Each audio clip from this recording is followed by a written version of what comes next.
Hello everybody, it's Cindy. This video is part 2 of a little series I put together in which we use all of the elements of a sewing pattern. We are using the cover, we're using all of the tissue, we're using the instructions, we're using the entire sewing pattern. And in the last video, which I'll link below, I showed a unique way to make these beautiful covers from the envelopes that your sewing patterns come in. So in this one, I'm going to be showing you a bunch of ephemera and how to use the inside of the sewing pattern paper, the instructions and the tissue.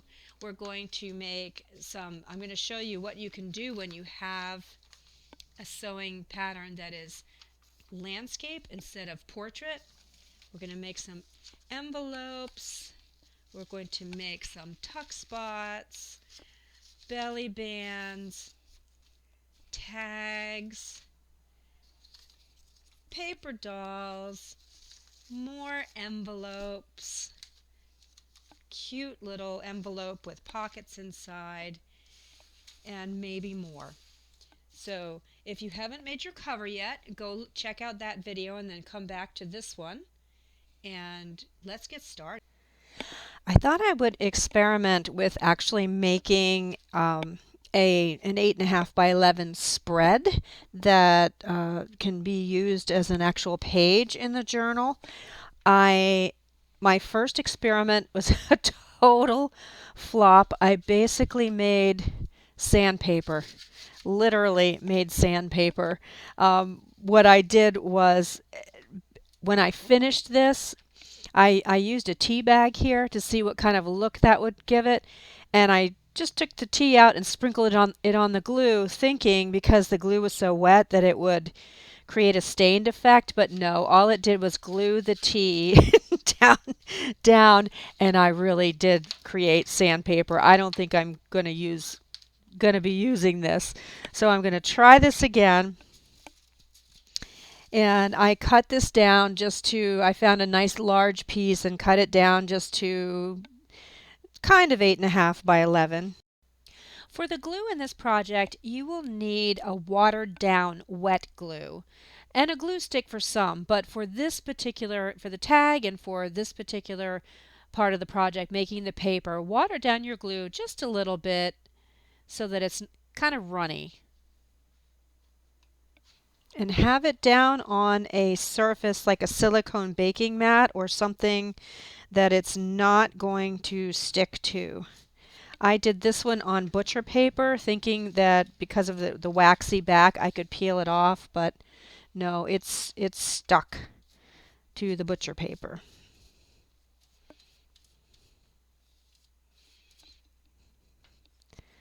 So just give this a generous coating of the watered down PVA or wet glue or Mod Podge. And then,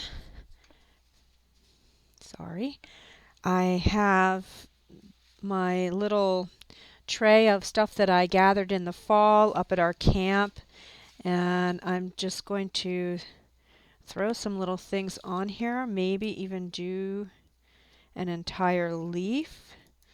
Again, just experimenting. On this side, maybe I'll put this fern.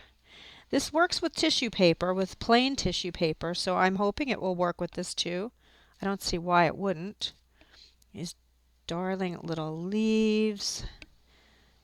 And just maybe a couple more of these. I don't know if these are going to show through.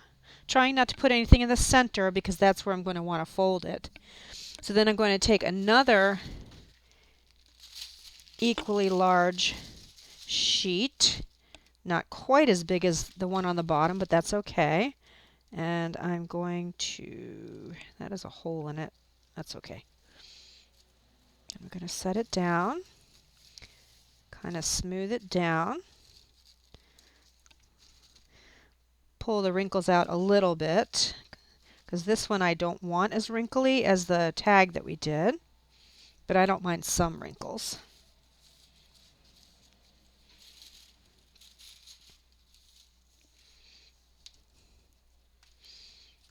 Okay, and then I'm going to finish off with another layer of glue on top of that.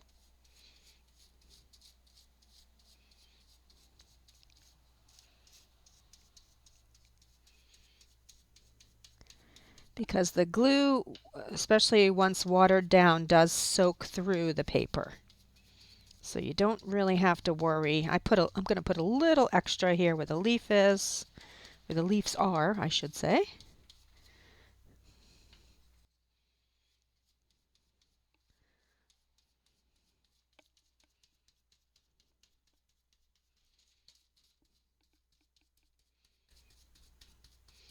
Make sure the paper gets nice and stuck down to those items that I have below. Okay, there we go. And then I'm going to leave this to dry, and we will come back to this after doing some other items. For this one, I made a tag, and I probably should have put this section of the video at the end because here I'm using all of the little tiny scraps that I had left over. I'm using my Mod Podge water combination, and I'm just taking all of the little strips and just tearing them down, crinkling some of them up, wetting them down so they're nice and wet. I'm putting this on top of a piece of craft wrapping paper. You can use anything you want, cardstock, butcher paper, the instructions from the sewing pattern, whatever you want, and just glue these down in a messy fashion and crinkle them so you've got some texture.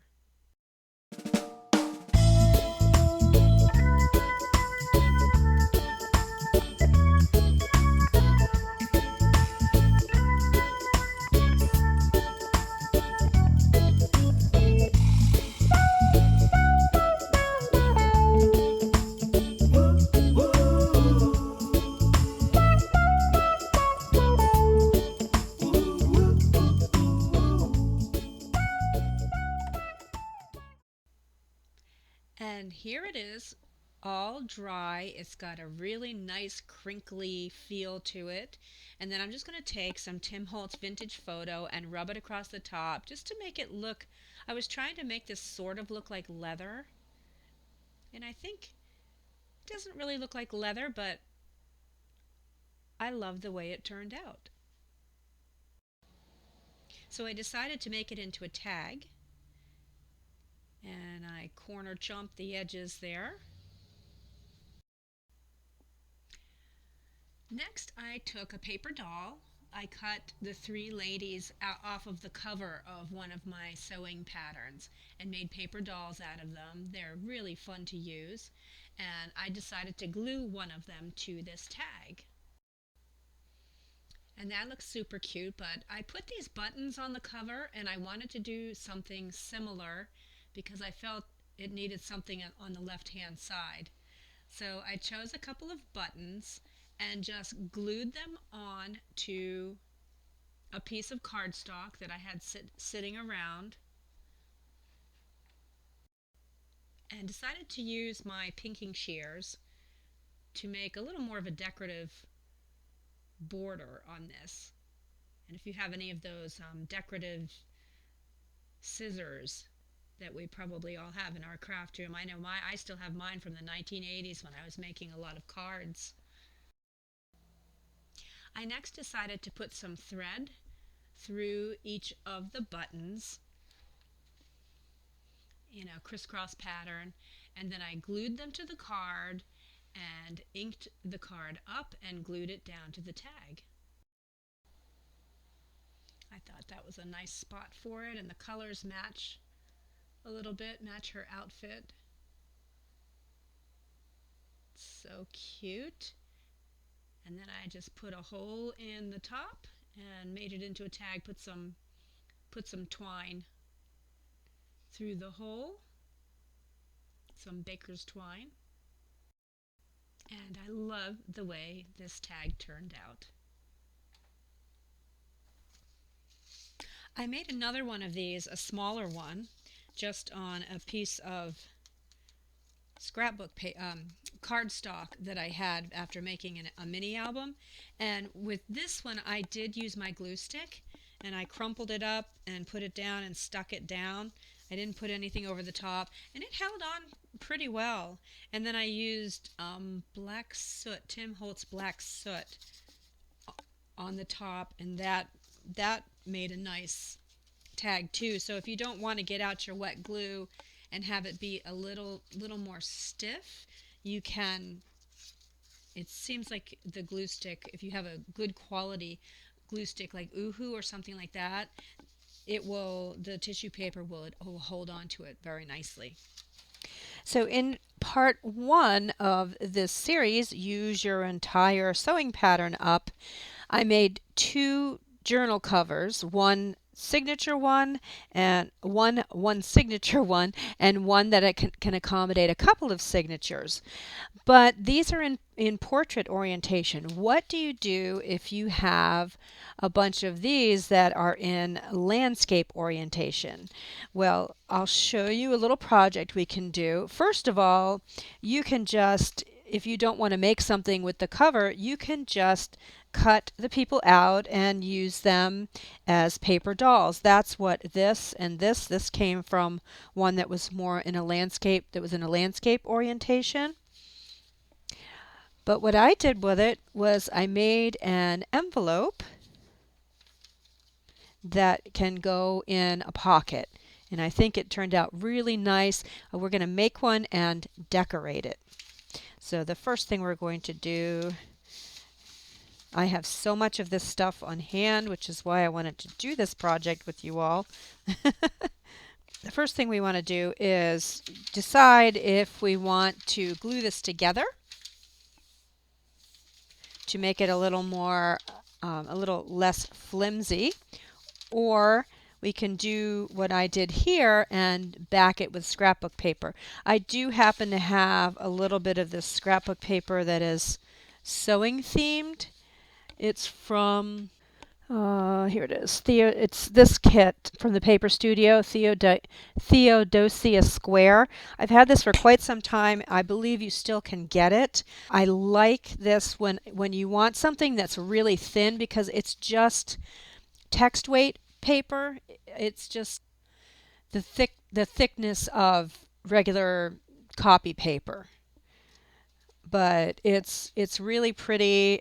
It's only single-sided, so it has some limitations, but it has a lot of great uses too. So this one has a sewing machine on it, and it fits perfectly on there. So for this one, I am going to cut the back off, and I can use it for something else. I can make another pocket or another envelope with it.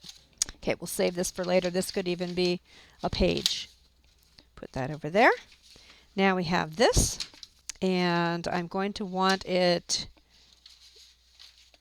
make sure it's right side up.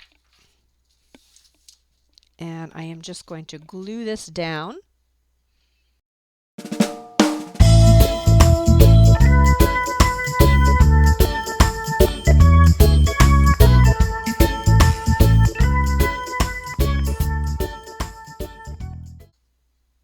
There, I just adjusted my camera. We're having a snowstorm today, and so my lighting keeps changing minute by minute. First it snows, then it rains, then it's not doing anything, the sun comes out. So I keep having to adjust my lighting.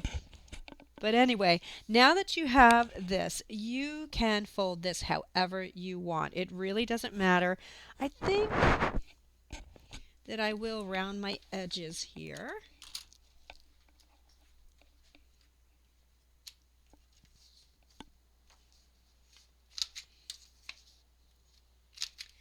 And it's fun how things turn out sometimes. I like that this is going to be my flap, that it has this border on it. So I think I'm going to, I have an idea for a pocket that I want to put inside. Where did it go? Oh, right here. This was stapled to some vintage fabric that I found, and I thought that this is a perfect size for using as a pocket inside. So let me see if I have, let's see, this one's a little smaller. So let me just, I'm going to fold it. I'm going to fold it where this is.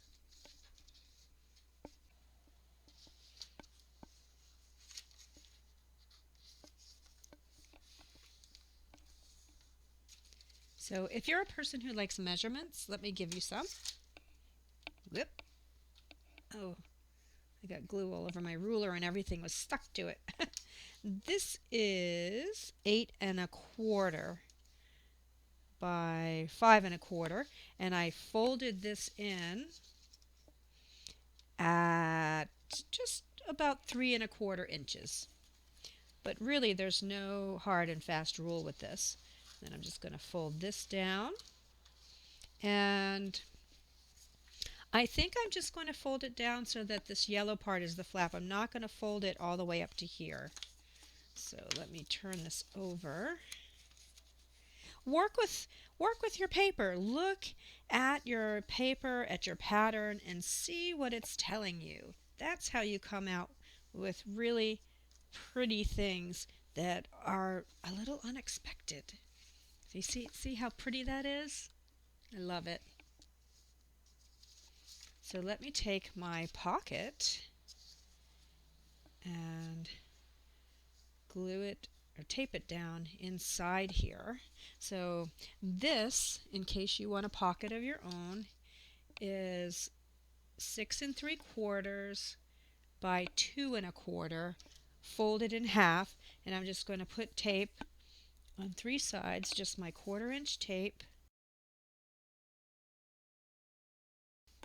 Excuse me. And yeah, I'm going to put some up here on each side of the crease too, just to make sure it's nice and strong and doesn't pop up in the middle.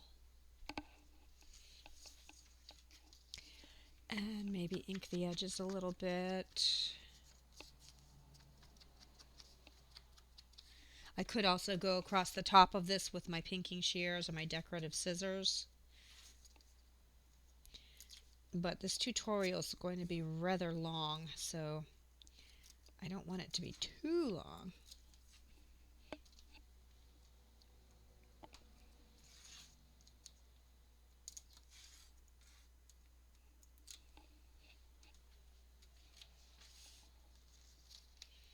Make sure it gets right in that crease there so it will fold properly.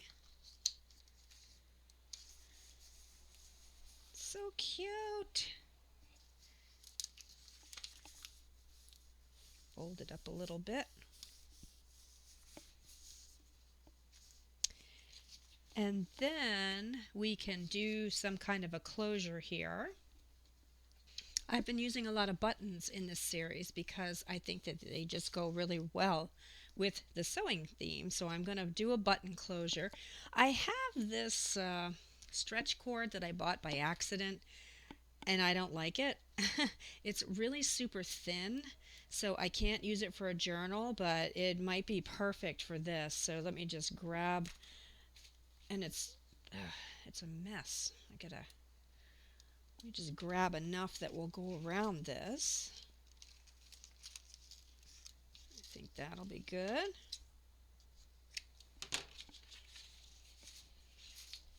And for some reason I didn't catch on to the fact that it was so sparkly. I'm really not a bling girl. I'm more vintage style, I guess. So I obviously was sleeping when I made that purchase. So what I'm going to do is I'm going to go down, let's see, no, up through the bottom, down through,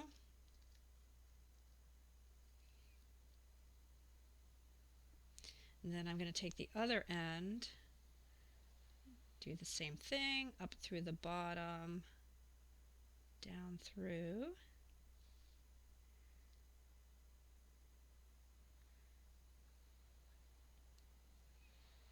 and kind of measure it and see how much I need here. You can, with this technique, you can go side to side like this, or you can go around. I think I want to go around. I'm just going to pull it so I know how much I need.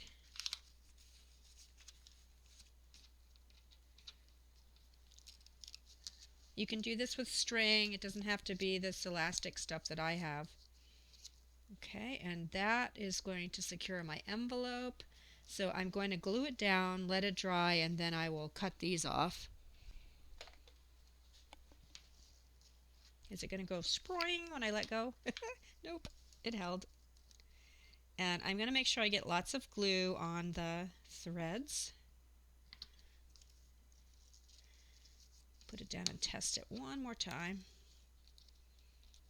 Make sure it's kind of taut. And I guess I can clip these off now. Right up close to the button. Can trim them better later. I'm going to have to hold that down for a second.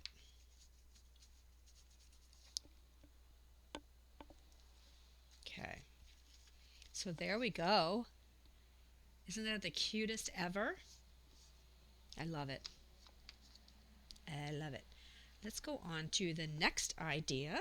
So let's make another envelope, and this time we're going to make an envelope from our tissue paper. I'm also going to use a piece of the instruction sheet to back it with to make it a little more firm. So let me get this out so I can remember my measurements. Yeah, that's the nice thing about this, the way it's folded, the way the instructions are folded typically. This right here is a nice size for an envelope. So I'm just going to cut this right up the middle.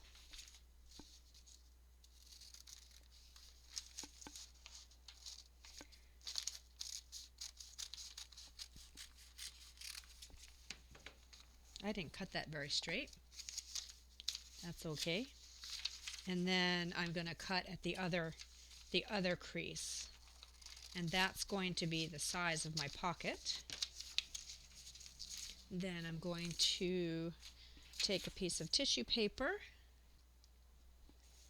This is a good project for using those large pieces that don't have any writing on them because the instructions are going to show through. I was just looking and I don't have any large plain sections. Well, maybe this is one. No, this is a pretty busy pattern that I pulled out, so I'm just going to use this. This is the remnants of my sandpaper project. Pull this off. And for this I am just going to use my glue stick. I had to order some more Oohoos, so I'm using the Elmer's extra strength. It's pretty good, but not as good as the Oohoo.